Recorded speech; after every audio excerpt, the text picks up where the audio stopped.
If you don't have trust at the leadership team, you don't have the ability to scale your business. I'm sorry to say this, but that very bluntly, it all starts with trust.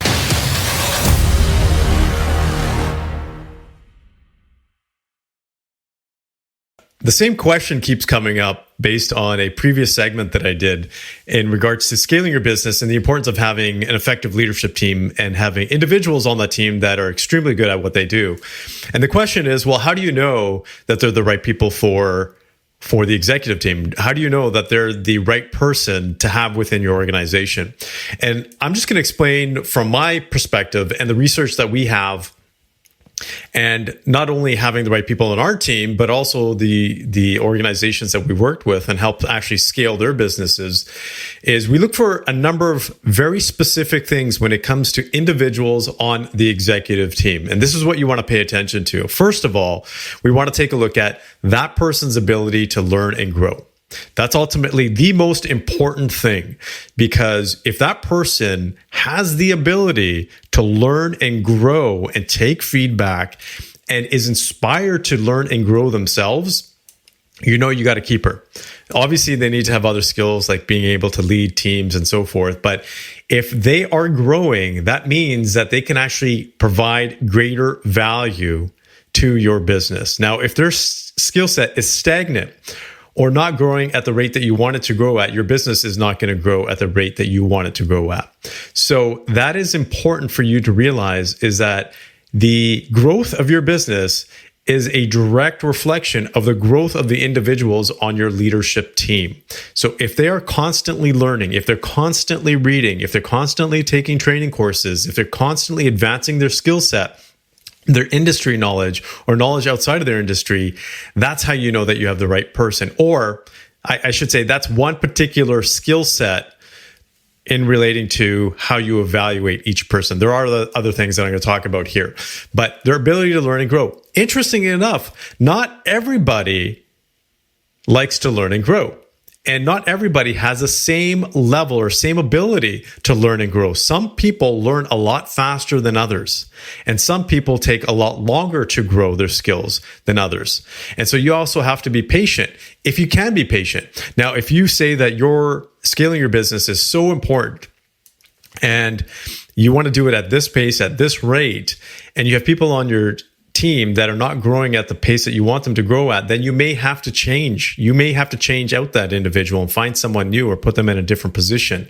Because if, for example, scaling your business requires you to have a very, very strong marketing division, and that marketing leader is not growing their skill set at the rate that you need to actually, because marketing is one of the fastest growing and changing industries out there. If you're not keeping up with your marketing skills, then you're not going to be growing at the rate that you want to. So you want to make sure that the key positions, the key people on your team are growing their skill set and have the ability to grow.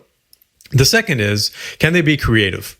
Because creativity is so important, right? Peter Drucker, the most famous management consultant, said that business is about essentially marketing and innovation. So if you can market to others, which is essentially selling your product, which is what you need to do, and continuously innovate, which is a function of being creative, then you can outpace your competition. Then you can actually stay relevant to your customers or your clients.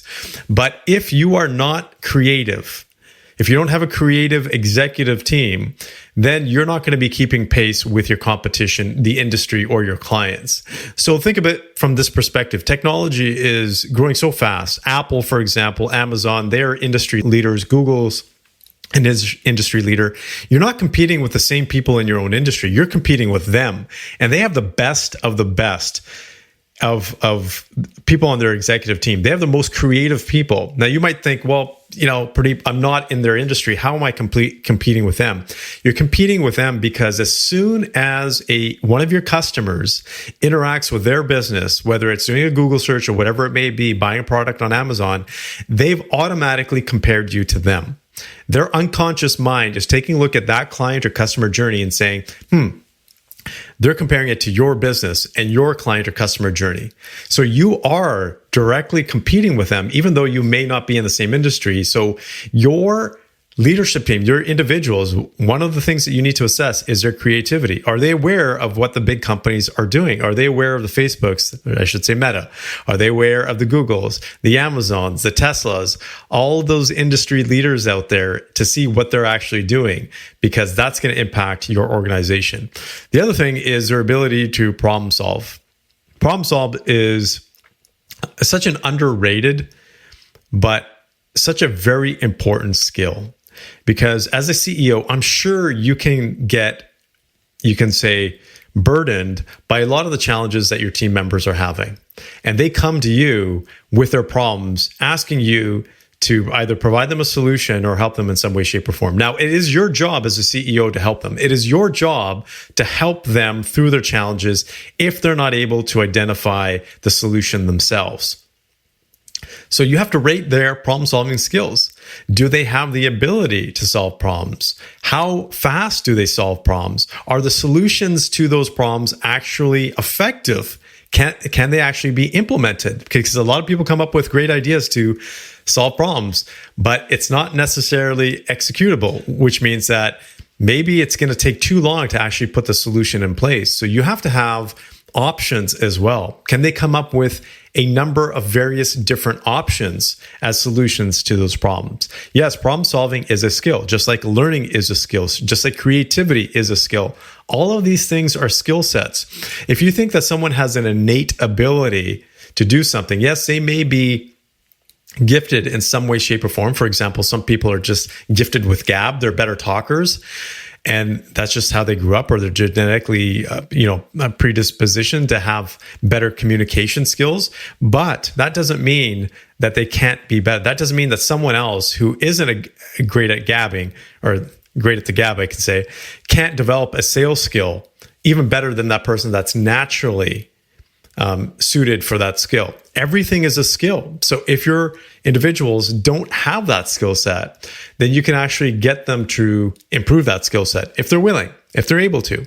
You know when you have the right people because they're the individuals that you don't have to follow up on. They're the individuals that come to you with great ideas and ways, strategies, and tactics to actually implement them. And they've already thought through how to do it, what the impact is going to be on the other players on their team and the organization as a whole.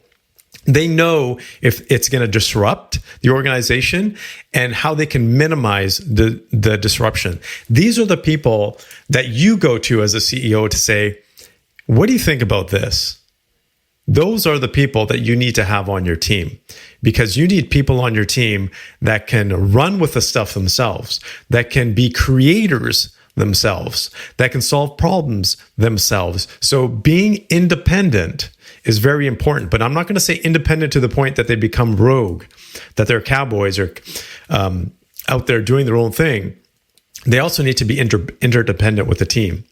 So being a team player is the next aspect that you should be assessing your leadership individuals on. Can they actually play nice? And do they play well with the other players on your team?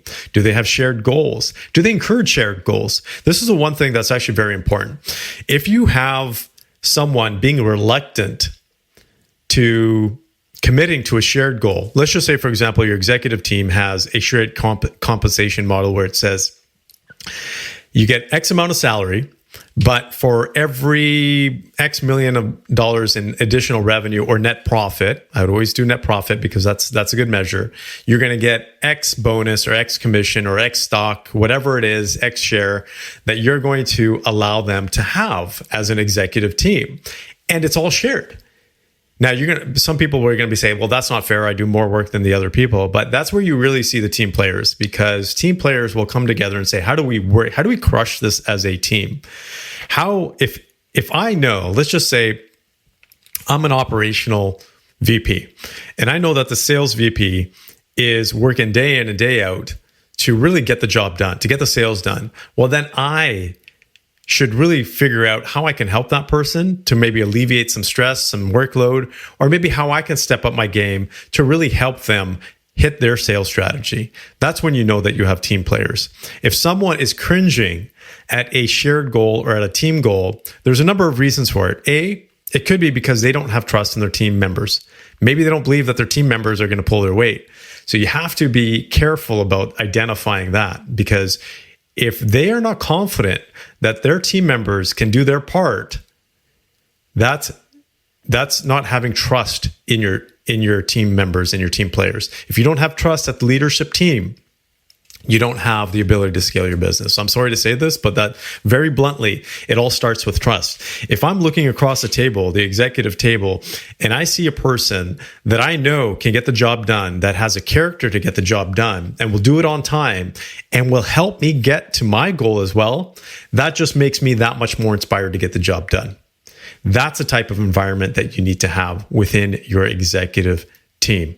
So those are the elements that you should be taking a look at. How creative are they? Can they learn and develop their own skills? And at what pace are they doing that? How well do they solve problems? And how well are they in terms of playing on the team, for the team, with shared goals? Those are the 4 biggest things that I take a look at when evaluating an executive team. So I highly recommend you do the same. Now, there's other elements. There's technical skills as well, but I don't want to get into that, because these are skills that every single person on your executive team should have. They should absolutely have these skills. If they don't have these skills, you need to help them get these skills or reevaluate if that's the right person. If you want to scale your business, they must have these 4 critical skills as an executive leader. Take care.